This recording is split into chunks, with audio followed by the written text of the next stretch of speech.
શ્યામકુમારના નમસ્કાર। પ્રશ્ન 1 લેવ વાઇગોત્સ્કીના સામાજિક સંસ્કૃતિ સિદ્ધાંત મુજબ જ્યારે બાળકને કોઈ નવું કે અઘરું કૌશલ્ય શીખવતી વખતે શિક્ષક કે વડીલ દ્વારા શરૂઆતમાં અસ્થાયી ટેકો કે મદદ, મૌખિક સંકેતો કે માર્ગદર્શન આપવામાં આવે છે, ત્યારે તે પ્રક્રિયાને મનોવિજ્ઞાનમાં શું કહેવાય છે? જવાબ: સ્કેફોલ્ડિંગ અસ્થાયી સહાય પાંચડા બાંધવા। પ્રશ્ન 2 નવી શિક્ષણ નીતિ 2020 NEP 2020 માં ઉચ્ચ શિક્ષણ અને શાળાકીય શિક્ષણમાં ટેકનોલોજીના યોગ્ય ઉપયોગ અને આદાન પ્રદાન માટે કયા સ્વાયત્ત મંચ ઓટોનમસ બોડી ની સ્થાપના કરવાની જોગવાઈ છે?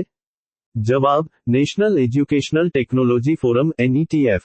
પ્રશ્ન 3 શિક્ષણનો અધિકાર અધિનિયમ RTE એક્ટ 2009 ની કલમ 17 મુજબ વર્ગખંડમાં બાળકો પ્રત્યે કઈ બાબત પર સખત મનાઈ ફરમાવવામાં આવી છે? જવાબ: બાળકને શારીરિક શિક્ષા ફિઝિકલ પનિશમેન્ટ કરવા પર તથા માનસિક રીતે ત્રાસ આપવા કે અપમાનિત કરવા પર।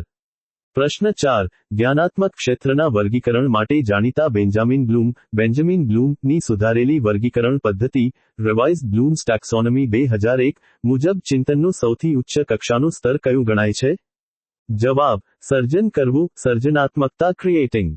પ્રશ્ન 5 જ્યારે બાળકના ભૂતકાળમાં શીખેલા કૌશલ્ય કે જ્ઞાનને કારણે નવું કૌશલ્ય શીખવામાં અવરોધ કે મુશ્કેલી ઊભી થાય, ત્યારે તેને કયા પ્રકારનું અધ્યયન સંક્રમણ કહેવાય છે? જવાબ: નકારાત્મક કે પ્રતિકૂળ સંક્રમણ નેગેટિવ ટ્રાન્સફર ઓફ લર્નિંગ। પ્રશ્ન 6 માઇક્રો ટીચિંગ કૌશલ્ય અંતર્ગત શિક્ષક જ્યારે પાઠની સમજૂતી આપતી વખતે શાબ્દિક વર્ણનની સાથે સાથે ચાર્ટ, મોડેલ, ચિત્રો કે પ્રયોગો દર્શાવે છે, ત્યારે કયા કૌશલ્યનો ઉપયોગ થાય છે? જવાબ: દૃશ્ય શ્રાવ્ય સાધન ઉપયોગ કૌશલ્ય ઉદાહરણ કૌશલ્ય ઇલસ્ટ્રેટિંગ વિથ એક્ઝામ્પલ સ્કિલ।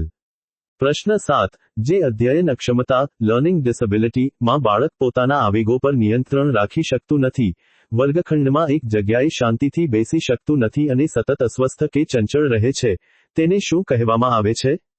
જવાબ: ADHD અટેન્શન ડેફિસિટ હાઇપરએક્ટિવિટી ડિસઓર્ડર અતિચંચળતા અને ધ્યાન ન્યૂનતાની વિસંગતતા। પ્રશ્ન 8 કારક અભિસંધાનના સિદ્ધાંતમાં B.F. સ્કિનરે સ્વ અધ્યયન માટે અધ્યાપનના કયા મહત્વપૂર્ણ સાધન કે પદ્ધતિનો પાયો નાખ્યો હતો? જવાબ: અભિક્રમિત અધ્યયન પ્રોગ્રામ્ડ ઇન્સ્ટ્રક્શન। પ્રશ્ન 9 કઈ સંશોધન કે અભ્યાસ પદ્ધતિમાં શિક્ષક પોતાની રોજિંદી વર્ગખંડની સમસ્યાઓ, જેમ કે અક્ષર ન સુધરવા, મોડા આવવું, ગણિતમાં કચાશ નું જાતે જ વૈજ્ઞાનિક ઢબે ઉકેલ શોધવાનો પ્રયત્ન કરે છે? જવાબ: કાર્યાત્મક સંશોધન એક્શન રિસર્ચ।